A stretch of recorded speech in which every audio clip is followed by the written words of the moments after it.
I believe in the future of agriculture. That simple phrase opens as the beginning of the famous FFA Creed, 5 paragraphs known and recited by current FFA members, alumni, and staff across the nation. Just for reference, this creed was written in 1928 by a man named Irwin Milton Tiffany and was adopted just 2 years later at the National FFA Convention in 1930. Since the time of its adoption, the FFA Creed has seen 2 revisions at the 38th and 63rd National Conventions.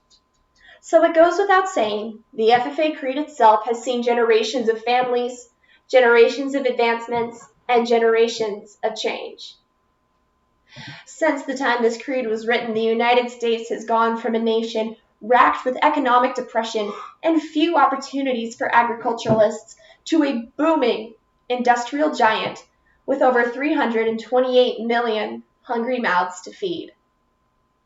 This brings to mind the seemingly endless swaths of advancements made to the ag industry, such as how more traditional farming methods can now be coupled with modern methods, such as aquaponics. But why? Why is it, if we have these almost daily discoveries and advancements to the industry, why is the average age of the American farmer still 57.5 years old? If we have the knowledge and technology to successfully clone livestock, why do we still have 14.6 million Americans who believe that chocolate milk comes from brown cows? The answer, though simple, presents itself as something rather startling. We have a society ruled by myths about the ag industry due to a lack of those able to teach the facts about the ag industry.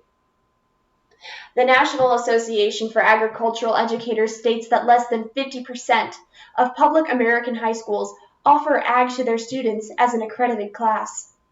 Oftentimes, this is due to a lack of funding, undertrained staff, and the strict curriculum requirements that an ag program entails. According to Amanda Radke, an agricultural speaker, 5th-generation cattle rancher, and journalist for the magazine Beef Daily, students should at least get a taste as to where their food comes from because, quote, with a projected 57,000 plus jobs available in the ag industry, these positions often go unfilled.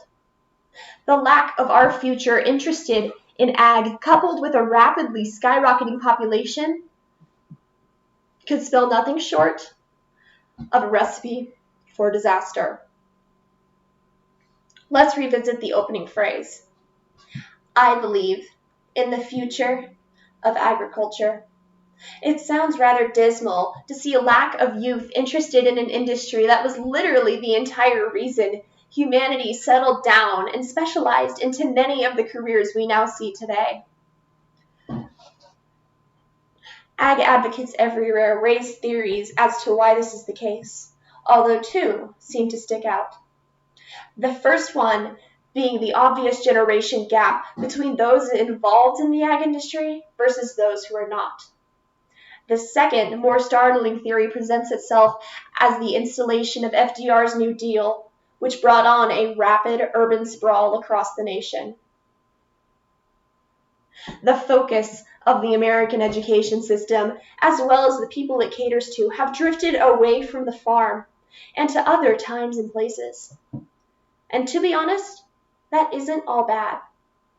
When looking at a situation like this, a certain quote from Benjamin Franklin comes to mind.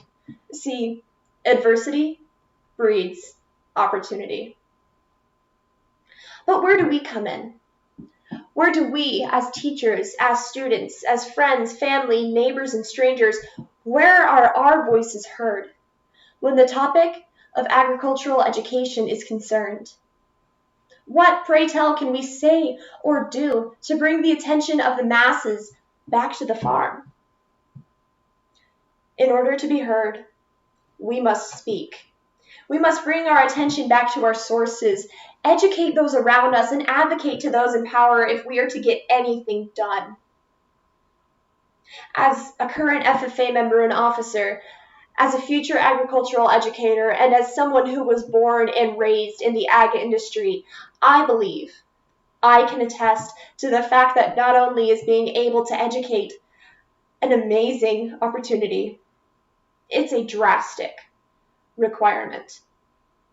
With only 11,000 schools across the nation offering agriculture to their students, it leaves plenty of room for myths and untruths to make themselves known. One of these being the famous statement that farmers and ranchers do not care about the environment.